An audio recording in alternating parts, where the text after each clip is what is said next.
There are people on television who feel like family. You invite them into your home every single morning. You trust their voices. You believe in their smiles. Savannah Guthrie and Hoda Kotb, two women who became the heartbeat of America's most watched morning show. But what if everything you thought you knew about their friendship, their careers, and their off-camera lives was only half the story? What if beneath those perfectly lit studio smiles, something far more complicated was quietly unfolding? Because here's the truth, and it's the kind of truth that doesn't arrive all at once. It creeps in slowly, through whispered conversations in green rooms, through decisions made behind closed boardroom doors, through the kind of loyalty that gets tested when the cameras finally stop rolling. Savannah Guthrie didn't just sit behind that desk because she was talented, and Hoda Kotb didn't simply survive the weight of everything life threw at her by accident.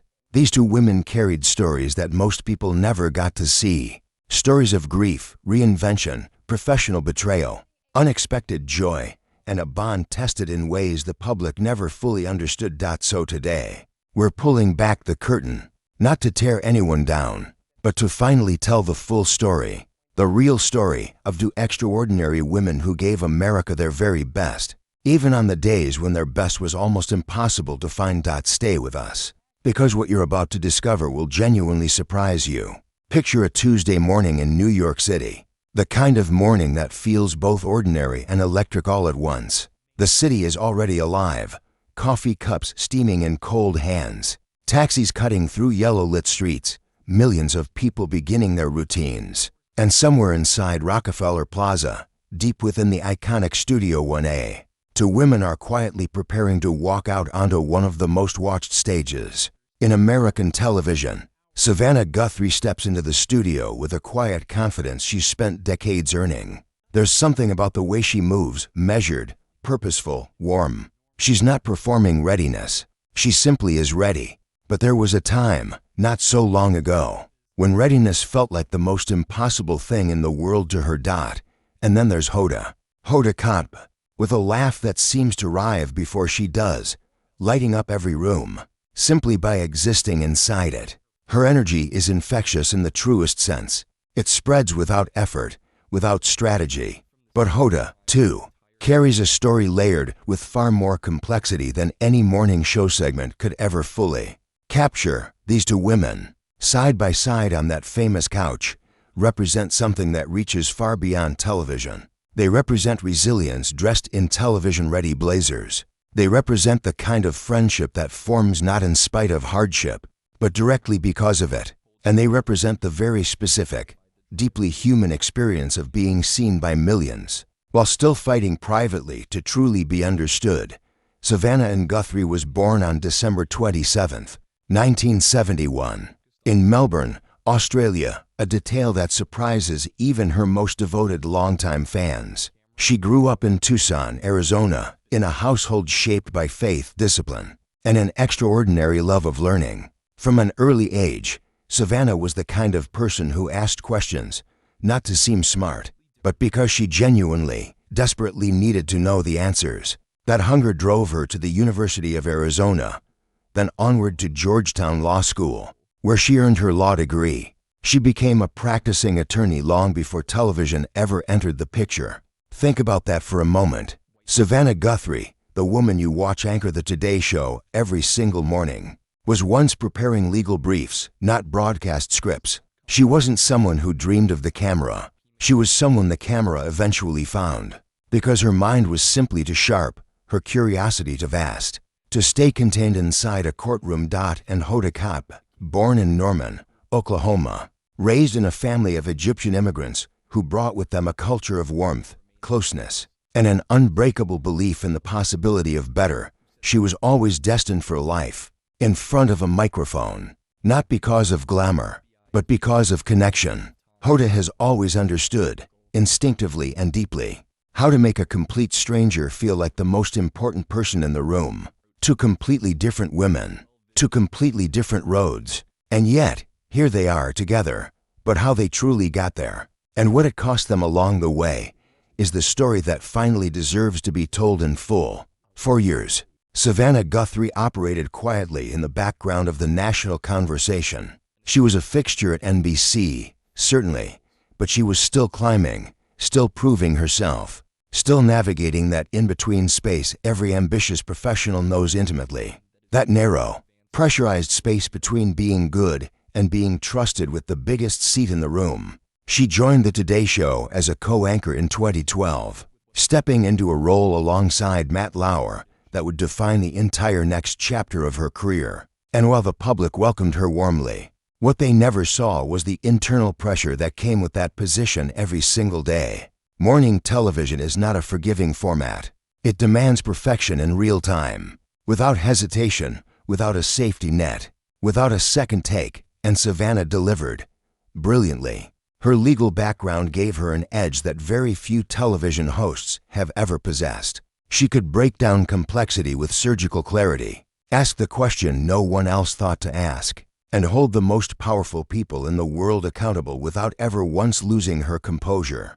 Interview after interview, appearance after appearance, she proved that she was not just a face behind a desk. She was a force of nature. But in 2016, Savannah Guthrie's world shifted dramatically. Not in the newsroom this time, but in her personal life. During a Today Show segment, while playing with her young son in the studio, a toy struck her directly in the eye. The injury was far more serious than it first appeared. Doctors delivered a diagnosis that stopped her cold, a torn retina, and a very real risk of permanent vision loss in that eye. Savannah Guthrie, a woman who had built her entire career on reading, processing, and communicating the world, was suddenly facing the terrifying possibility of losing her sight. The months that followed that diagnosis were among the most quietly difficult of Savannah's entire career.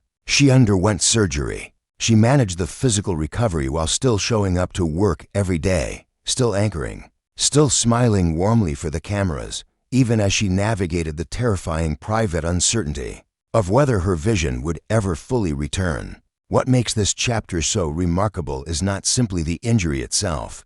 It's the extraordinary silence around it. Most people who watched Savannah during that entire period had absolutely no idea what she was carrying behind the scenes. She bore it with a grace that bordered on almost superhuman. And even she, in rare candid moments since, has openly admitted that she was afraid, that she prayed deeply, that she leaned on her faith in ways she hadn't needed to in years. Her vision did recover, slowly, imperfectly, but steadily it came back. And when it did, something fundamental inside Savannah had shifted permanently. She had stared at the very edge of losing something irreplaceable, and she had pulled herself back from it. That experience, quiet as it was, transformed the way she showed up every morning, the way she chose her words, the way she measured what truly mattered in a life. It also changed the way she looked at the people sitting beside her on that couch, including Hoda Kotb, who was navigating her own private storm at nearly the very same time. Because while Savannah was recovering in near silence, Hoda was carrying a weight the entire world would eventually come to know, a battle that had already tried to take everything from her, and had very nearly succeeded in doing so. Their parallel struggles, unfolding simultaneously but privately, became the invisible thread that quietly wove their friendship into something far deeper than any professional partnership could ever be. Hoda Kotb's story of survival is one she has, over time, shared with the world openly and with extraordinary personal courage. In 2007, Hoda was diagnosed with breast cancer. She was 42 years old, at what should have been the absolute height of her career, and suddenly the bright future she had been carefully building felt terrifyingly uncertain overnight.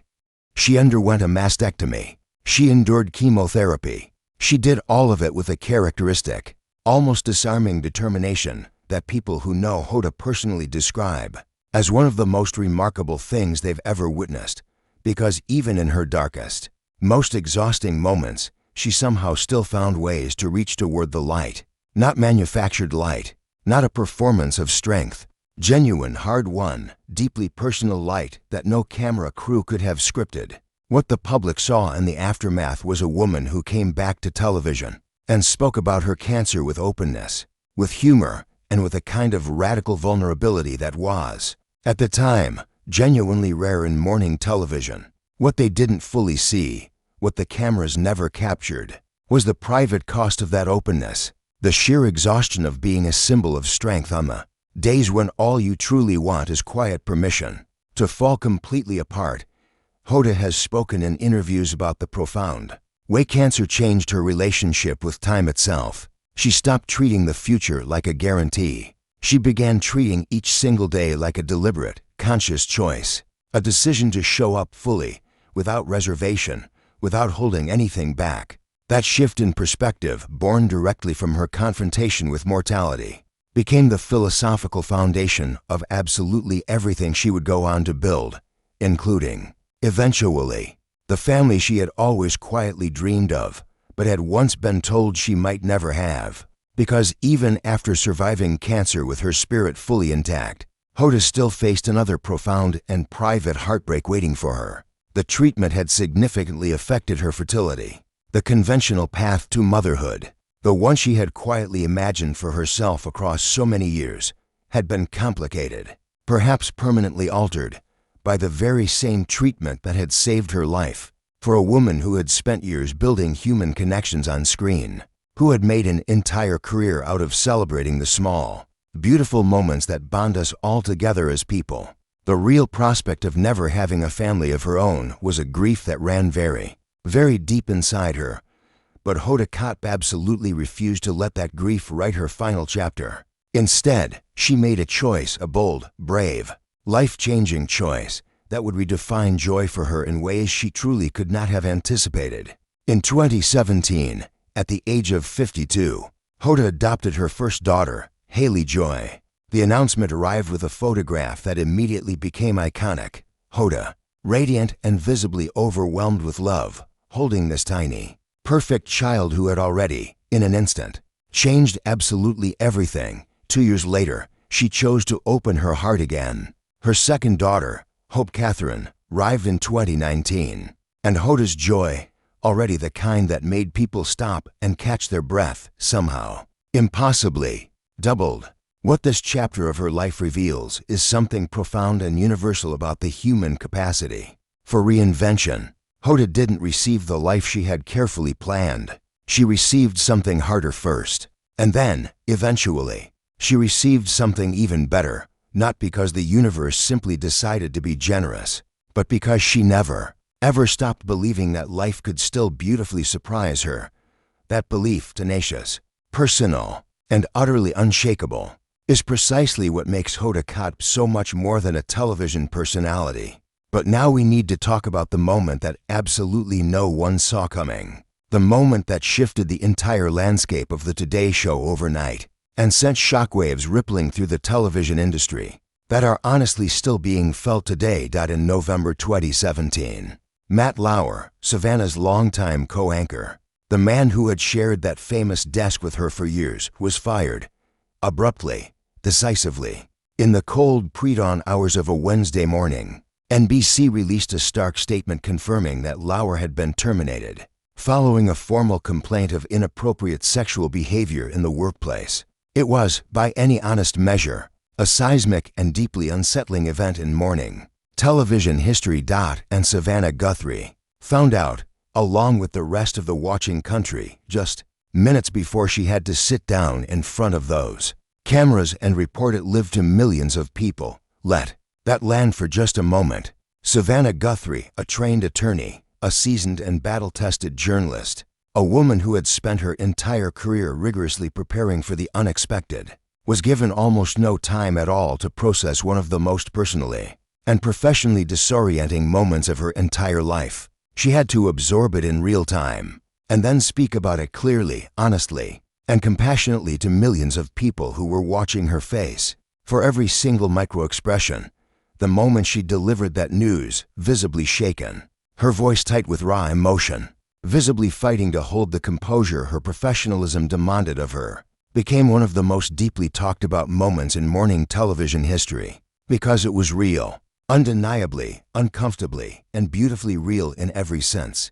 What happened next said everything about who Savannah Guthrie truly is at her core, as a journalist and as a human being. Rather than retreating behind corporate language or deflecting carefully with non-answers, she spoke with a directness that genuinely stunned viewers across the country. She expressed real shock. She acknowledged the full complexity of the moment, holding love for a colleague while also firmly believing that victims deserve to be heard, believed, and protected. She held both of those truths simultaneously, out loud, on national television, without pretending for even a moment that the contradiction was easy or comfortable. "We are grappling," she told the audience that morning. And in those 3 simple words, she gave an entire country something it urgently needed: open, honest permission to feel genuinely complicated about something difficult. Hoda was beside her that morning, quietly, steadily present, a grounding presence that didn't attempt to smooth over the difficulty of the moment, but instead honored it simply and powerfully by being there. Their friendship, tested now by one of the most unusual professional circumstances either of them could have imagined, proved itself to be exactly what it had always appeared to be on screen: genuine, unperformable, and real. In the weeks that followed, as the dust of that seismic moment slowly began to settle, it became increasingly clear that the Today Show and Savannah, and Hoda specifically, had emerged from it changed, not diminished, profoundly changed. The audience leaned in noticeably closer. The trust between host and viewer deepened in ways that ratings alone could never fully measure, because they had watched her real, imperfect, courageous women navigate something genuinely hard, and neither of them had flinched. That authenticity, difficult, imperfect, and personally costly, became the unexpected and unshakable foundation of an entirely new chapter, one that neither woman could have engineered in advance, but that both of them were, each in her own deeply personal way, already more than prepared for. By 2018, something important had quietly crystallized in the world of morning television. The Today Show, with Savannah and Hoda now firmly, undeniably at its emotional center, had discovered a new identity, one that was warmer, more openly vulnerable, more consistently honest about the beautifully messy edges of real everyday life. The ratings reflected it clearly. The audience loyalty reflected it deeply, and perhaps most importantly, the very conversations the show was choosing to have every morning began to reflect it too. Savannah, meanwhile, was building something extraordinary and deeply personal on the home front as well. She had married communications strategist Michael Feldman in 2014, and together they welcomed 2 children, Vale, born that same year, and Charlie, who arrived in 2016. The same year Charlie arrived was the same year of the eye injury. The same year she was simultaneously managing new motherhood, surgical recovery, and the relentless, unforgiving daily demands of one of the most visible and pressure-filled jobs in all of American media. She has spoken, in carefully chosen and honest words, about the specific challenge of being a working mother at that extraordinary scale, about the uninvited guilt that arrives quietly when you're boarding a plane to Washington, instead of sitting in the front row at a school play, about the particular, surprising loneliness of being surrounded by people every single day and still feeling, sometimes, profoundly alone with the full weight of your own choices and your own sacrifices. These are not the conversations you typically expect from morning television anchors. And yet, when Savannah allowed herself to speak them, carefully, selectively, but with unmistakable honesty, something fundamental shifted in the way her audience related to her. She stopped being simply a journalist they admired from a respectful distance. She became a woman they genuinely recognized in themselves. And then came 2023, the year that delivered yet another entirely unexpected chapter, one that neither of them had ever quietly written into their imagined futures. Hoda Kotb announced that she would be leaving the Today Show after an extraordinary 26 years at NBC. The news moved through the television world with remarkable speed. Heartfelt tributes flooded in. Colleagues spoke with visible emotion. Viewers grieved in that deeply specific, deeply personal way that people grieve the departure of someone who has been faithfully present in their living rooms every single morning for decades.